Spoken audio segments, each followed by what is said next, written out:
મારું નામ અભય ગોધાણી ને હું ધોરણ 9 થી 12 સાયન્સ સુધીના મેથેમેટિક્સ સાથે સંકળાયેલ છું. હવે ધોરણ 9 થી 12 સાયન્સ સુધીમાં ધોરણ 9 થી એટલે કે 10 થી વિદ્યાર્થીને જે ટોપિકમાં વધારે પડતો પ્રોબ્લેમ પડે છે એટલે કે મેથેમેટિક્સ એટલે કે ટ્રિગોનોમેટ્રી ટોપિક. તો ટ્રિગોનોમેટ્રી ટોપિક છે એની અંદર સ્ટુડન્ટને વધારે પડતો પ્રોબ્લેમ પડે છે. આ પ્રોબ્લેમનું સોલ્યુશન માટે જોઈએ આપણે ટ્રિગોનોમેટ્રી ફંક્શન છે સ્ટાન્ડર્ડ 10th એટલે કે ધોરણ 10 થી આપણે 8મા ચેપ્ટરથી એની શરૂઆત થાય છે. એટલે કે ટ્રિગોનોમેટ્રી ફંક્શન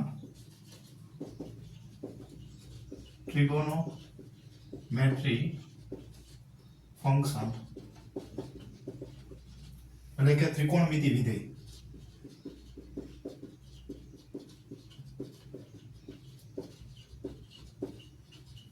આમ જોઈએ તો ત્રિકોણમિતિ વિધેય કેટલા છે? તો ત્રિકોણમિતિ વિધેય છે એ 6 છે. એટલે કે sin θ,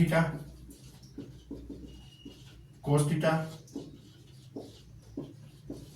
tan θ,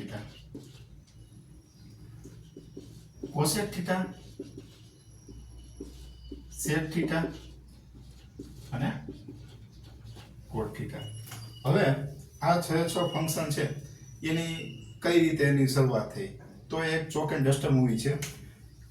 પંડિત બદ્રી પ્રસાદ હરી હરી બોલ સોના ચાંદી તોડ.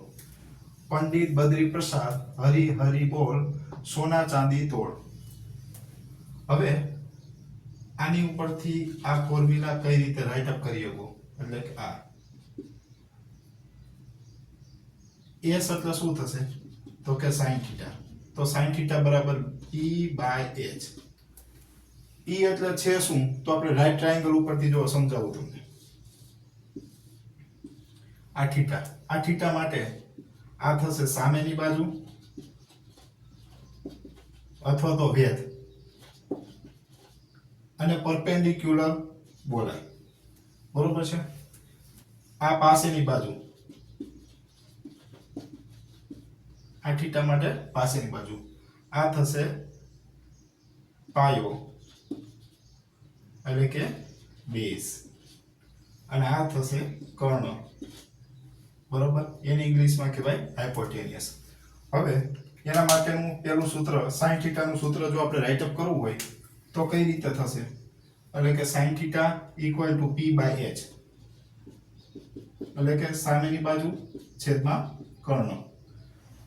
cosec θ cos θ એટલે શું થશે? b/h.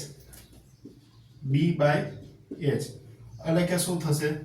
b એટલે શું છે? પાસેની બાજુ. h એટલે કર્ણ. પાસેની બાજુ કર્ણ. tan θ એટલે શું છે? tan θ એટલે કે સામેની tan θ માટેની ફોર્મ્યુલા p/b. p/b. p એટલે શું છે? તો કે p એટલે સામેની બાજુ. b એટલે શું છે? પાસેની બાજુ. બરોબર છે?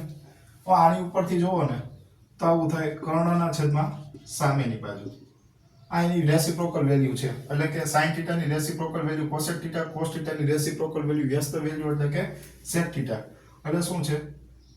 h/b કર્ણના છેદમાં પાસેની બાજુ. આ થશે tan θ ની રેસિપ્રોકલ વેલ્યુ એટલે શું છે? b/p એટલે કે પાસેની બાજુ છેદમાં સામેની બાજુ. તો મિત્રો આ 6 ફંક્શનની ફોર્મ્યુલા છે એ આ રીતે આવે છે. બાકીનું નેક્સ્ટ વિડિયો